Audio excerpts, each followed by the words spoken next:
ನಮಸ್ಕಾರ ಸ್ನೇಹಿತರೆ, ಸ್ವಾಗತ. ದಯವಿಟ್ಟು ನಮ್ಮ ಈ ಚಾನೆಲ್ಗೆ ಸಬ್ಸ್ಕ್ರೈಬ್ ಮಾಡಿಕೊಳ್ಳಿ.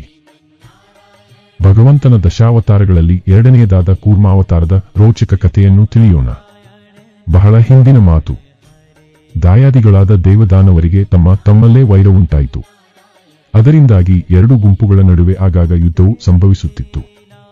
ದೈವ ವಿರೋಧಿಗಳಾದ ದಾನವರ ಕಿರುಕುಳ ದೇವತೆಗಳಿಗೆ ಹೆಚ್ಚಾಯಿತು. ಒಮ್ಮೆ ನಡೆದ ಭೀಕರ ಕಾಳಗದಲ್ಲಿ ದೇವತೆಗಳು ಅತಿಯಾದ ಸಾವು ನೋವುಗಳನ್ನು ಅನುಭವಿಸಿ ದಿಕ್ಕುಗಾಣದೆ ಬ್ರಹ್ಮನ ಬಳಿಗೆ ಹೋಗಿ ತಮ್ಮ ಅಳಲನ್ನು ಹೇಳಿಕೊಂಡರು. ಅವನ ಸಲಹೆಯಂತೆ ಎಲ್ಲ ದೇವತೆಗಳು ಭಗವಂತನಾದ ವಿಷ್ಣುವಿನ ಬಳಿ ಸಾರಿ ಅವನಿಗೆ ಶರಣಾಗಿ ಪ್ರಾರ್ಥಿಸತೊಡಗಿದರು. ಅವರ ಪ್ರಾರ್ಥನೆಯಂತೆ ಪ್ರಸನ್ನನಾದ ಭಗವಂತನು ದಾನವರ ರಾಜನಾದ ಬಲಿಚಕ್ರವರ್ತಿಯೊಂದಿಗೆ ಸಂಧಾನ ಮಾಡಿಕೊಂಡು ಸಮುದ್ರ ಮಂಥನ ಮಾಡಿದಲ್ಲಿ ಅಮೃತ ಲಭಿಸುವುದೆಂದು ಅದನ್ನು ಸೇವಿಸುವುದರಿಂದ ಅಮರರಾಗಬಹುದೆಂದು ಭಗವಂತನು ದೇವತೆಗಳಿಗೆ ತಿಳಿಸಿದನು.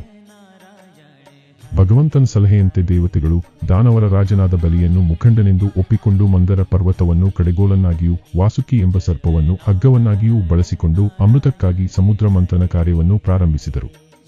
ಆದರೆ ಸಮುದ್ರವನ್ನು ಕಡಿಯುತ್ತಿದ್ದಂತೆ ಮಂದರ ಪರ್ವತವು ಆಳವರಿಯದ ಆ ಸಮುದ್ರದಲ್ಲಿ ಮುಳುಗತೊಡಗಿತು. ನಿರಾಶೆಗೊಂಡ ಎಲ್ಲರನ್ನೂ ಸಂತೈಸಿದ ಭಗವಂತನು ಆಮೆಯ ರೂಪವನ್ನು ಧರಿಸಿ ಸಮುದ್ರದ ಆಳಕ್ಕೆ ಹೋಗಿ ಮಂದರಾಚಲವನ್ನು ತನ್ನ ಬೆನ್ನಿನ ಮೇಲೆ ಎತ್ತಿ ಹಿಡಿದನು. ಅನಂತರ ನಡೆದ ಸಮುದ್ರ ಮಂಥನದಲ್ಲಿ ಮೊದಲಿಗೆ ಸಮುದ್ರದಿಂದ ಕಾಲಕೂಟ ವಿಷ ಉಕ್ಕಿತು. ಸರ್ವರ ಒಳಿತಿಗಾಗಿ ಶಿವನು ಆ ವಿಷವನ್ನು ಸೇವಿಸಿ ತನ್ನ ಗಂಟಲಿನಲ್ಲಿಯೇ ಉಳಿಸಿಕೊಂಡು ನೀಲಕಂಠನಾದನು. ಸಮುದ್ರ ಮಂಥನದ ಕಾರ್ಯದಲ್ಲಿ ಅನಂತರ ಬಂದದ್ದು ಸುರಭಿ ಎಂಬ ಹಸು. ಯಜ್ಞ ಕಾರ್ಯಗಳಿಗೆ ಅಗತ್ಯವಾದ ಸಕಲವನ್ನು ನೀಡುವ ಶಕ್ತಿ ಹೊಂದಿದ್ದು ಅದನ್ನು ಮಹರ್ಷಿಗಳ ವಶಕ್ಕೆ ನೀಡಲಾಯಿತು. ಮುಂದುವರಿದ ಸಮುದ್ರ ಮಂಥನ ಕಾರ್ಯದಲ್ಲಿ ಸಾಗರದಾಳದಿಂದ ಉದ್ಭವಿಸಿದ ಚಂದ್ರನಷ್ಟು ಬೆಳ್ಳಗಿನ ಉಟ್ಟೈಶ್ರವಸ್ ಎಂಬ ಅಶ್ವವನ್ನು ಬಲಿ ಮಹಾರಾಜನು ಅನಂತರ ಲಭಿಸಿದ ಐರಾವತ ಹಾಗೂ ಇತರ 8 ಆನೆಗಳನ್ನು ಇಂದ್ರನೂ ಪಡೆದರು.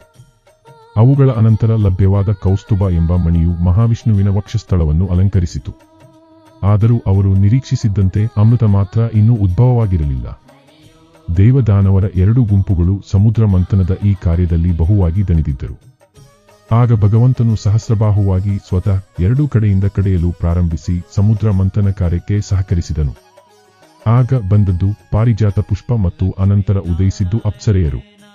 ಪಾರಿಜಾತ ಪುಷ್ಪವು ದೇವಲೋಕವನ್ನು ಅಲಂಕರಿಸಿದರೆ ಅದರೊಂದಿಗೆ ಬಂದ ಅಪ್ಸರೆಯರು ಸ್ವರ್ಗಲೋಕದ ನಿವಾಸಿಗಳಾದರು. ಅನಂತರ ಉದ್ಭವಿಸಿದ್ದು ರಮ ಅಥವಾ ಲಕ್ಷ್ಮಿ, ಅಮೃತಶಿಲೆಯ ಪರ್ವತವನ್ನು ಬೆಳಗುವ ಮಿಂಚನ್ನು ಮೀರಿಸುವ ವಿದ್ಯುತ್ತಿನಂತಿರುವ ಅವಳನ್ನು ಶ್ರೀಹರಿಯು ವರಿಸಿದನು. ಇದಾದ ಮೇಲೆ ಹೊರಬಂದದ್ದು ವಾರುಣಿ ಎಂಬ ಕಮಲಲೋಚನೆ. ಮದ್ಯಪಾನಿಗಳನ್ನು ನಿಯಂತ್ರಿಸುವ ಇವಳು ಬಲಿಮಹಾರಾಜನ ನೇತೃತ್ವದಲ್ಲಿ ದಾನವರ ವಶವಾದಳು.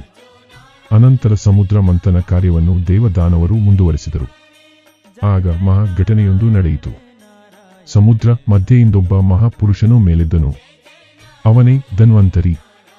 ಅವನ ಕೈಯಲ್ಲಿ ಅಮೃತ ಕಲಶವಿತ್ತು.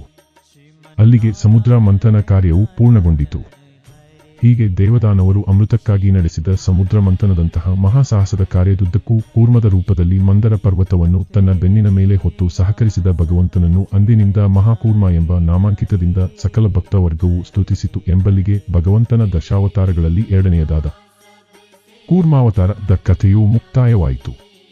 ಭಕ್ತರೆಲ್ಲರ ಪರಮ ಹಿತೈಷಿಯಾಗಿರುವ ಕೂರ್ಮರೂಪಿ ಭಗವಂತನಿಗೆ ಎಲ್ಲರೂ ನಮಸ್ಕರಿಸೋಣ. ಹರೇ ಕೃಷ್ಣ.